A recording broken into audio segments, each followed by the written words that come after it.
ఇప్పుడే Country Delight యాప్ని download చేసుకోండి. Download the Country Delight app now. నమస్తే, welcome to Suman TV. Jubilee Hills ఉప ఎన్నికకి సంబంధించి ఎగ్జిట్ పోల్స్ అంచనాలు చాలానే వచ్చాయి. చాలా సంస్థలు కూడా తమ అంచనాలు రిలీజ్ చేశాయి. ఆపరేషన్ చాణక్య ఈ సర్వే సంస్థ గతంలో కూడా ఎన్నికలకు సంబంధించి అంచనాల్ని ఒరిజినల్ ఫలితాలకి చాలా దగ్గరగా తీసుకొచ్చింది. అందుకే ఈసారి ఆపరేషన్ చాణక్య ఎలాంటి ఫలితాలు వెలువరిస్తుంది, ఎలాంటి అంచనా వేస్తుందని చెప్పి కూడా ఆసక్తిగా చూశారు. మీరు స్క్రీన్ మీద చూస్తున్నారు. ఆపరేషన్ చాణక్య ఎలాంటి ఫలితాలు ఇచ్చిందో. కాంగ్రెస్ పార్టీ ఇక్కడ గెలవబోతుంది. 41.1% ఇచ్చారు. బీఆర్ఎస్ 37.7 ఇచ్చారు. బీజేపీ 13.3%, ఇతరులు 7.9%. అంటే క్లియర్గా వన్ సైడ్గా చెప్పేశారు. కాంగ్రెస్ పార్టీ ఈ ఉప ఎన్నికల్లో గెలవబోతుంది, అధికార పార్టీయే గెలవబోతుంది, నవీన్ యాదవ్ గెలవబోతున్నారని స్పష్టం చేసిన పరిస్థితుంది. So operation Chanakya national general secretary Dattatreya Rajendra garu మనకి లైవ్లో జాయిన్ అయ్యారు. వారు ఏ విధంగా సర్వే చేశారు, ప్రజల అభిప్రాయాలు ఏ విధంగా సేకరించారు, వారితోనే డైరెక్ట్గా మనం లైవ్లో మాట్లాడదాం. రాజేంద్ర గారు నమస్తే సార్. దత్తాత్రేయ రాజేంద్ర గారు. నమస్తే సార్. ఆపరేషన్ చాణక్య ఎలాంటి సర్వే చేసింది, అంటే అభిప్రాయ సేకరణ ఏ విధంగా చేసింది, మీ మెథడ్ ఏంటి, కాంగ్రెస్ ఇక్కడ గెలవబోతుందని ఎలా అంచనా కట్టారు? అయితే మనం చేసిన సర్వేలో మనం చేసిన ఈ జూబ్లీహిల్స్లో సర్వేలో 7 డివిజన్స్ ఉన్నాయి. ఈ 7 డివిజన్స్లో మనం ఏం తీసుకుంటామంటే ప్రజల యొక్క రాజకీయ, ఆర్థిక, వాళ్ళ యొక్క నైతిక విలువలు, సో వాళ్ళు ఏం కోరుకుంటున్నారు, సామాజిక న్యాయాన్ని ఏం కోరుకుంటున్నారు అనేది మనం వీటి మీద విశ్లేషణగా వాళ్ళ యొక్క పల్స్ తీసుకుంటాం. సో వీటితో పాటు సరే బీఆర్ఎస్ పార్టీ గతంలో గొప్పగా పరిపాలించిందా లేదా అనేది రెండో మాట. సో ఇప్పుడు కాంగ్రెస్ పార్టీ ఇప్పుడు ఏ విధంగా పరిపాలిస్తుంది అనేది రెండో మాట. సో మనం గతంలో చూస్తే మొన్న 2023 అసెంబ్లీ జరిగిన ఎన్నికల యుద్ధంలో టోటల్లీ ఎన్నో జిల్లాలలో ఇతర పార్టీలు, కాంగ్రెస్ పార్టీలు అన్ని మెజారిటీ తీసుకున్నాయి, అంటే సీట్లు గెలిచాయి. కానీ ఇక్కడ హైదరాబాద్ టోటల్, రంగారెడ్డి హైదరాబాద్ టోటల్ జిల్లాలో బీఆర్ఎస్ పార్టీ మాత్రమే అన్ని సీట్లను కైవసం చేసుకుంది. సో మరి ఇక్కడ ఇప్పుడు జరిగిన ఈ యొక్క ఉప ఎన్నికలో బీఆర్ఎస్ పార్టీయే గెలవాలి అనేది కొన్ని వేరే విధానాలు ఉన్నాయి. కానీ కాంగ్రెస్ పార్టీ ఎందుకు గెలుస్తుందంటే పబ్లిక్కు కావాల్సింది అత్యవసరాలు, నిత్యావసరాలు. ఆ అత్యవసరాలు, నిత్యావసరాలు ఎవరు తీరుస్తారు అంటే ఇక్కడ కనబడేది అధికారంలో ఉన్న పార్టీ. సో అధికారంలో ఉన్న పార్టీ కాంగ్రెస్ పార్టీ హైడ్రాతోటి చాలామంది జనాలలో ఒకలాంటి భయం ఉత్పన్నమైంది. ఆ భయాన్ని ఎంతవరకు దాన్ని వదిలేసి మిగతా ప్రజలు కాంగ్రెస్ పార్టీకి పట్టం కడతారు అనేది చాలా వరకు ఒక క్వశ్చన్ ఉంది, ఒక మిస్టరీగా ఉండింది. చాలా వరకు బీఆర్ఎస్ పార్టీ వాళ్ళు కూడా టోటల్లీ అసలు కాంగ్రెస్ పార్టీ మీద చాలా ఆరోపణలు చేసినారు.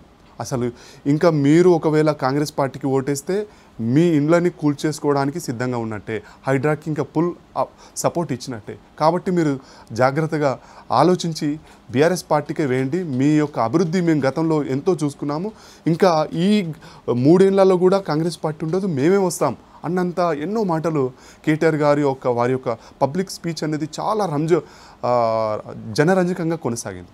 అయినా కూడా ప్రజలు ఆలోచించి కాంగ్రెస్ పార్టీకి ఈనాడు చాలా దగ్గర మెజారిటీ, అంటే చాలా టఫ్ ఫైట్ జరిగింది. So Congress party, BRS party వర్సెస్గా చాలా టఫ్ ఫైట్ జరిగింది.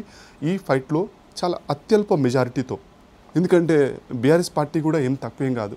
సో వారు చేసిన అభివృద్ధి గతంలో రహమత్ నగర్లో కావచ్చు, ఇంకా షేక్పేట్లో కావచ్చు, బోరబండ్లో కావచ్చు, వెంగళరావు నగర్లో కావచ్చు, చాలా వరకు కొన్ని అభివృద్ధి పనులు జరిపించారు. అండ్ ఇంకా మిగతా పోతే మనకు కొన్ని డివిజన్స్ ఉన్నాయి, ఆ డివిజన్లో కూడా కొంత అభివృద్ధి జరిపినారు. అందుకొరకే మాగంటి గోపినాథ్కి కూడా చాలా పోయినసారి 15,000 ఓట్ల మెజారిటీ ఇచ్చారు. సో ఈసారి అతను చనిపోవడం, వాళ్ళ భార్యకు టికెట్ ఇవ్వడం, ఇంకా నవీన్ యాదవ్ కూడా చాలా గతంలో కూడా ఎన్నో సామాజిక సేవా కార్యక్రమాలు చేస్తున్నాడు. సో వారిని కూడా రేవంత్ రెడ్డి గారు మరీ కావాల్సుకొని నవీన్ యాదవ్కి టికెట్ ఇచ్చారు. సో ఈ విధంగా వీళ్ళిద్దరి మధ్యలో టఫ్ ఫైట్ జరిగింది.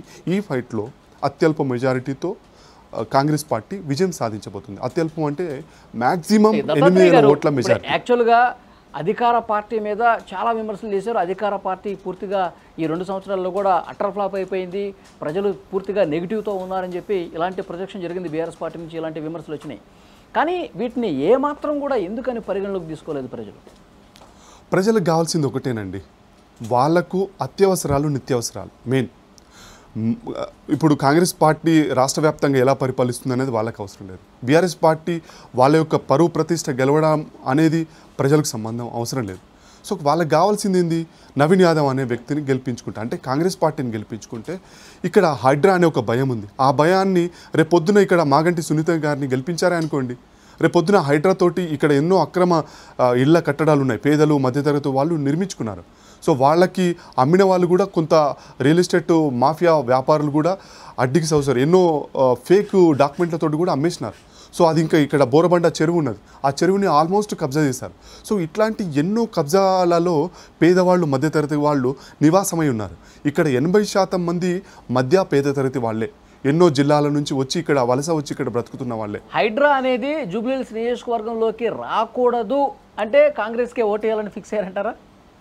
ఇది కొంత పర్సెంటేజ్ మాత్రమే, అదే ఫైనల్ కాదు. సో ఇంకా రేవంత్ రెడ్డి గారు ముఖ్యమంత్రి స్థాయిలో ఇంకా 4000 హౌసెస్ కట్టిస్తానని చెప్పేసి 500 కోట్లు కూడా దీనికి నేను కేటాయించబోతానని చెప్పేసి ఇంకా ఎన్నో అభివృద్ధి కార్యక్రమాలు నేను జరుపుతాను, ఈ 3 సంవత్సరాలు కూడా మీ అభివృద్ధి ఏందో నేను చూసుకుంటాను, మీరు ఎక్కడ కూడా వేరే ఆలోచన చేసి బీఆర్ఎస్ పార్టీకి అవకాశం ఇచ్చి ఓటేస్తే అది మీరు ఏదో అంటే మీరు వృధా చేసుకున్నట్టు అనే విధంగా మినిస్టర్లు కూడా టోటల్లీ ప్రతి ఒక్క 7 డివిజన్కి 2 మినిస్టర్లని వాళ్ళని కేటాయించి ప్రతి డివిజన్ ప్రజలకి కూడా వాళ్ళకి కావాల్సిన కోరికలు ఏంటి, వాళ్ళకి కావాల్సిన పెన్షన్లు ఏంటి, సన్నబియ్యం ఏంటి, రేషన్ కార్డులు ఏంటి, వాళ్ళకి ఇంకా ఏం కావాలనేది ప్రతిదీ కూడా తెలుసుకొని సంఘంలో కూడా బీఆర్ఎస్ అభివృద్ధి సంక్షేమ కార్యక్రమాలు అసలు ఎక్కడ అమలు అవుతున్నాయి, వాళ్ళు ఎలక్షన్కి వెళ్ళేటప్పుడు ఏం హామీలు ఇచ్చారో ఎంతవరకు అమలయ్యాయి, వాళ్ళు తులం బంగారం ఇస్తా ఉన్నారు, కళ్యాణ లక్ష్మికి ఇచ్చారా, ప్రతి మహిళకి 2500 రూపాయలు ఇస్తా ఉన్నారు, ఇచ్చారా, ఫ్రీ బస్ ఒకటి ఇచ్చారు, పురుషుల దగ్గర ఎక్కువ వసూలు చేస్తూ ఉన్నారు, ఇవన్నీ కూడా విమర్శలు చేసే కదా, ఎక్కడ వీటిని పరిగణలోకి తీసుకోలేదా ప్రజలు? ఎస్, ఇప్పుడు 100% మహిళలకు ఒక ఫ్రీ బస్ అనేది వస్తుందండి, రైట్. పురుషులు అనేది సరే వాళ్ళు కొంత వాళ్ళకి ఏంది ప్రభుత్వ పథకాలు వాళ్ళకు లేకపోవచ్చు, లబ్ధి లేకపోవచ్చు, కానీ మహిళలకు స్పెషల్లీ ఫ్రీ బస్ అనేది ఒకటి ఉంది.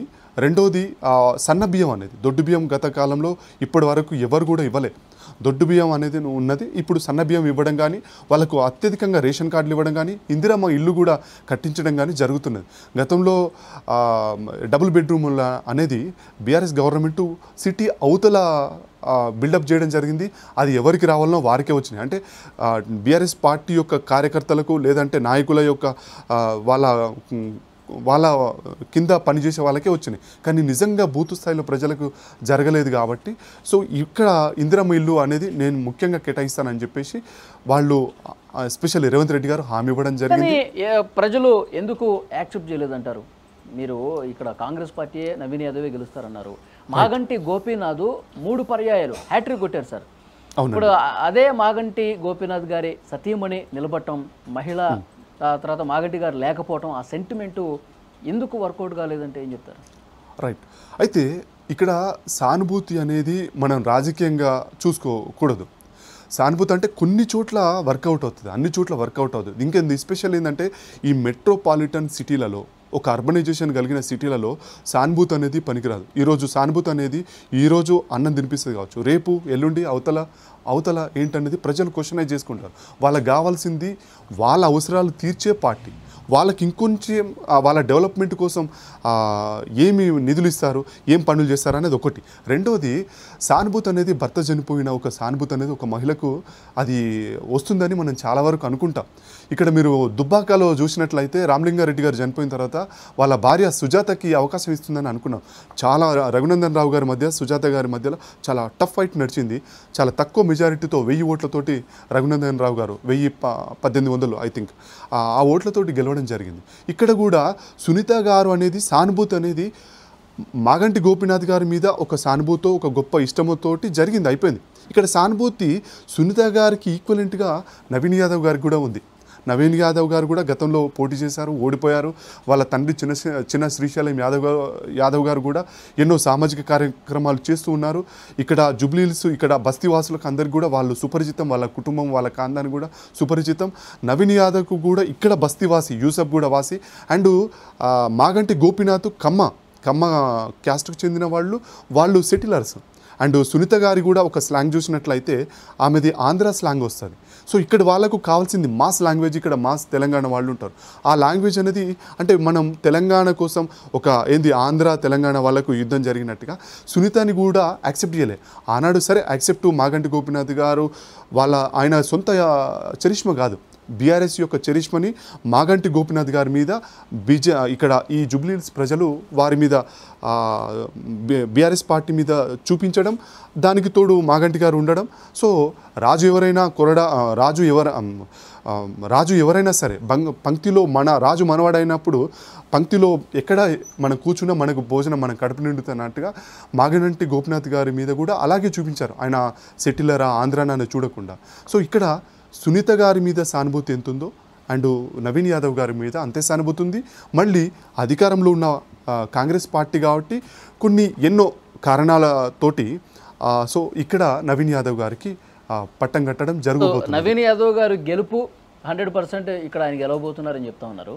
మరి ఈ గెలుపుని ఇది కాంగ్రెస్ పార్టీ గెలుపా, లేదంటే రేవంత్ రెడ్డి గారు విస్తృతంగా ప్రచారం చేశారు, రేవంత్ రెడ్డి గారిని చూసి మెజార్టీ ప్రజలు ఓటేశారా, లేదంటే one and only Naveen Yadav గెలుపుగా చూడాల్సిన అవసరం ఉందా? ఇక్కడ 3 చూడొచ్చండి. కాంగ్రెస్ పార్టీ అధికారంలో ఉంది కాబట్టి రేవంత్ రెడ్డి గారి అధినాయకత్వంలో కాంగ్రెస్ పార్టీ అధికారంలో ఉంది కాబట్టి రేవంత్ రెడ్డి గారి విజయం అని చెప్పొచ్చు. సో ఇక్కడ అభ్యర్థిది కూడా కొన్ని పర్సెంటేజ్ మనం 100లో 50% రేవంత్ రెడ్డి గారికి ఇవ్వచ్చు. ఇంకో 10% 20% మంత్రులు అందరూ విస్తృత ప్రచారం చేసి వారు ప్రజలకు కావాల్సిన వాళ్లకు ఒక భరోసా ఇవ్వడం, కానీ 30% నవీన్ యాదవ్ గారు దాన్ని కూడా చెప్పొచ్చు. పూర్తి స్థాయిలో ఎవరిది కూడా అని చెప్పడానికి లేదు. సో ఫైనల్గా సార్, ఇది పూర్తిగా రాష్ట్ర వ్యాప్తంగా ఉన్నటువంటి ఒక రెఫరెండంగా చూడాల్సిన అవసరం ఉందా? జూబ్లీహిల్స్ ఫలితం అనేది స్టేట్ వైడ్గా చూసే అవకాశం ఉందా? ఈ ప్రభుత్వ పనితీరుకి అద్దం పడుతుంది ఈ ఫలితం అని లెక్కేసుకోవచ్చా? ఎస్, 100%. రాష్ట్ర వ్యాప్తంగా అనేది కాకుండా ఇక్కడ ఈ యొక్క హైదరాబాదు ఈ మెట్రోపాలిటన్లో, హైదరాబాద్ రంగారెడ్డి ఈ మెట్రోపాలిటన్లో హైడ్రా అనే భూతం అదొక భూతం అనే విధానం బీఆర్ఎస్ పార్టీ అండ్ టోటల్లీ మొత్తం అదొక భూతంలాగా చూపెట్టింది. సో ఇక్కడ జూబ్లీహిల్స్లో కాంగ్రెస్ పార్టీ గెలవడం వల్ల హైడ్రా అనేది ఒక భూతం కాదు, దానికి ఎవరు కూడా జడుచుకోవడం లేదు. సో అది ఒక దాని పని తను హైడ్రా చేసుకుంటూ పోతుంది. సో జూబ్లీహిల్స్ ఈ యొక్క కాంగ్రెస్ పార్టీకి ఇవ్వబోతున్న జూబ్లీహిల్స్ ప్రజలు ఎలాంటి ప్రలోభాలకు లొంగకుండా అధికార పార్టీకి ఈ మెజారిటీ అంటే అవకాశం ఇచ్చి జూబ్లీహిల్స్ ప్రజలు గెలుస్తున్నారు, వాళ్ళకు కావాల్సుకున్న నిధులు తీసుకొచ్చుకుంటున్నారు. ఇక్కడ వాళ్ళ యొక్క అండ్ కాంగ్రెస్ పార్టీ కూడా ఒక వన్ ఆఫ్ ద గెలుపుగా మనం భావించవచ్చు. ఓకే సార్, మీరు కాంగ్రెస్ పార్టీ గెలుస్తుంది, నవీన్ యాదవ్ గెలుస్తున్నారు అని చాలా పక్కాగా లెక్కలు కట్టి మరి చెప్తా ఉన్నారు. 14వ తారీఖు ఒరిజినల్ ఫలితం వచ్చిన తర్వాత మళ్ళీ ఒకసారి మాట్లాడదాం. ఇప్పుడు బీహార్ గురించి కూడా మీరు సర్వే చేశారు, ఆపరేషన్ చాణక్య. బీహార్ రిజల్ట్ ఏ విధంగా ఉండబోతుంది సార్? సో బీహార్ రిజల్ట్ అనేది మనం 2 మహాగఠబంధన్ అండ్ ఎన్డీఏ సర్కార్, ఈ రెండింటికి మహాగఠబంధన్కి అంటే తేజస్వి యాదవ్కి ఒక పరువు ప్రతిష్టకు సంబంధించింది. And Nitish Kumar and BJP సర్కార్ ఎన్డీఏ సర్కార్కు నితీష్ కుమార్ కూడా one of the key role. ఇతనికి అగ్ని పరీక్ష, సో ఇతనికి చివరి ఎన్నికలు అని కూడా అనవచ్చు. సో ఈ రెండింటికి మధ్యలో జరుగుతున్నది బీహార్ ఎన్నికలు. సో ఈ బీహార్లో ఇప్పుడు మనం ఎన్డీఏ కూటమి గెలుస్తుందని చెప్పేసి మనం ఎగ్జిట్ పోల్లో మనం ఇచ్చాము. సో వాళ్ళకి 140 నుంచి 147 సీట్లు వస్తుందని చెప్పేసి మనం చెప్పుకొస్తున్నాం. సో ఇన్ని సీట్లు రావడానికి కారణాలు ఏంటంటే నితీష్ కుమార్కి అతని ఒక క్లీన్ చిట్ ఇమేజ్ అనేది కూడా ఒకటి చెప్పుకోవచ్చు. సో తేజస్వి యాదవ్కి వాళ్ళ తండ్రి వాళ్ళ తల్లి ముఖ్యమంత్రులుగా పనిచేశారు, కానీ వాళ్ళు చేశారని చెప్పేసి ఇప్పుడు రాహుల్ గాంధీ కూడా వాళ్ళ తండ్రి నానమ్మ వాళ్ళందరూ కూడా వాళ్ళ టోటల్ ఖాందాన్ అందరూ కూడా ప్రధానమంత్రి చేశారు. ఇక్కడ రాహుల్ గాంధీ అండ్ తేజస్వి యాదవ్ వీళ్ళకు సొంతంగా అవకాశాలు వచ్చి వీళ్ళు చేయడానికి అక్కడ అవకాశాలు లేవు. వీళ్ళ యొక్క టోటల్ ఇమేజ్ని వాళ్ళ యొక్క చరిష్మని నిరూపించుకోవడానికి ఒక అవకాశం ఇప్పటి వరకు రాలే. మొన్న 2020లో వచ్చింది, కానీ నితీష్ కుమార్ గారు వారి యొక్క ఒక విధానం అంటే తేజస్వి యాదవ్ గారి యొక్క విధానాలు నచ్చక మళ్ళీ ఎన్డీఏ సర్కార్ తోటి కలిసి నడవడం జరుగుతున్నది. సో ఈ విధంగా బీహార్ యొక్క విధానాలు నడుస్తున్నాయి.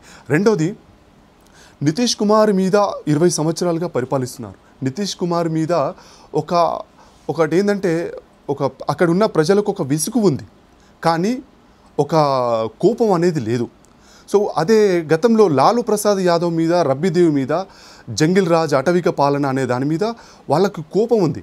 సో విసుగొస్తే ఏం కాదు కానీ కోపం రావద్దు. సో ఈ విధంగా నితీష్ కుమార్ గారికి ఒక ప్లస్ పాయింట్ అని భావించవచ్చు. ఒకటి. రెండవది, ఇక్కడ డబుల్ ఇంజన్ సర్కార్. సో ఒక వ్యక్తికి నేను సపోజు మీ చేతిలో 1 కిలో బెల్లం ఉంది, నా చేతిలో 1 కిలో బెల్లం ఉంది. సో ఇద్దరి చేతిలో కిలో బెల్లం ఉన్నప్పుడు ప్రజలు కూడా 2 వైపులా వాళ్తారు. అదే ఎక్స్ట్రాగా ఇంకో కిలో బెల్లం అంటే అదే నితీష్ కుమార్ గారికి బీజేపీ రూపంలో ఇంకో కిలో బెల్లం ఫ్యాక్టరీ ఆడైనప్పుడు ప్రజలు ఏం ఆలోచిస్తారంటే అరే బెల్లం ఫ్యాక్టరీకి ఆలోచిస్తారు. ఎందుకంటే ఈరోజు కిలో బెల్లం ఈరోజు రేపు ఎల్లుండి అయిపోతుంది. అదే ఫ్యాక్టరీని చేజిక్కించుకుంటే సో ఆ విధంగానే డబుల్ ఇంజిన్ సర్కార్కి ప్రజలు కావాల్సుకొని ఓటేసి వాళ్ళ అభివృద్ధిని ఇంకా, ఎందుకంటే పక్కనే ఉత్తరప్రదేశ్ ఉందండి. యోగి ఆదిత్యనాథ్ ఏ విధంగా అతను పరిపాలిస్తున్నారు, అక్కడ ఎంత అభివృద్ధి పనులు జరుగుతున్నాయి, రాష్ట్ర నిధులతో పాటే కాకుండా రాష్ట్ర నిధులే ఖర్చు చేయడంతో కాకుండా సెంట్రల్ నుంచి ఎన్ని నిధులు వస్తున్నాయి, ఎంత అద్భుతమైన పరిపాలన సాగుతుంది అనేది బీహార్ ప్రజలకు తెలుసు. ఎందుకంటే ఇప్పుడు బీహార్ ఒకప్పుడు ఉత్తరప్రదేశ్లో వన్ ఆఫ్ ద రాష్ట్రంగా ఉండింది. సో మనం చూసాం. సో కాబట్టి బీహార్ ప్రజలు ఎందుకంటే కావాల్సుకొని ఈ బీజేపీ ఎన్డీఏ సర్కార్కు ఓటేసినట్టుగా మనం భావించవచ్చు. రెండోది, ఉత్తరప్రదేశ్, బీహార్లో ఒక మాఫియా అనేది మనకు ఎక్కువగా చూస్తుంటాం. ఈ మాఫియా అనేది ప్రజల్ని ఎంతో పట్టిపీడ్చి వాళ్ళ భూములను లాక్కొని, వాళ్ళ డబ్బుల్ని లాక్కొని, వాళ్ళ బ్రతుకు తెరువుని కూడా లాక్కొని ఎంతో మాఫియా చేసిన గుండాలు ఎంతోమంది ఉన్నారు. ఉత్తరప్రదేశ్లో కిల్ అయిపోయారు, కానీ బీహార్లో చాలా మట్టుకు మిగిలి ఉన్నారు. ఎందుకంటే నితీష్ కుమార్ గారు కొంతవరకు చేయగలిగారు, పూర్తి స్థాయిలో చేయలేకపోయినారు. ఈ విధానం కూడా మాఫియా గుండారాజ్ అనేది కూడా అక్కడ కూకటి వెలుతో పెకిలించాలంటే బీజేపీ సర్కార్కి ఓటేయాలనేది కూడా అక్కడ ప్రజలకు ఉండింది. చూద్దాం సార్, బీహార్లో ఎన్డీఏ కూటమి మళ్ళీ అధికారంలోకి రాబోతుందని చెప్పి చాలా స్పష్టంగా చెప్పారు. ఆపరేషన్ చాణక్య ఇటు జూబ్లీ హిల్స్లో కాంగ్రెస్ గెలుస్తుంది, బీహార్లో ఎన్డీఏ కూటమికే మళ్ళీ ప్రజలు పట్టం కడతారు. ఎందుకంటే అక్కడ డబుల్ ఇంజిన్ సర్కార్ ఉంటే అభివృద్ధి అవుతుంది.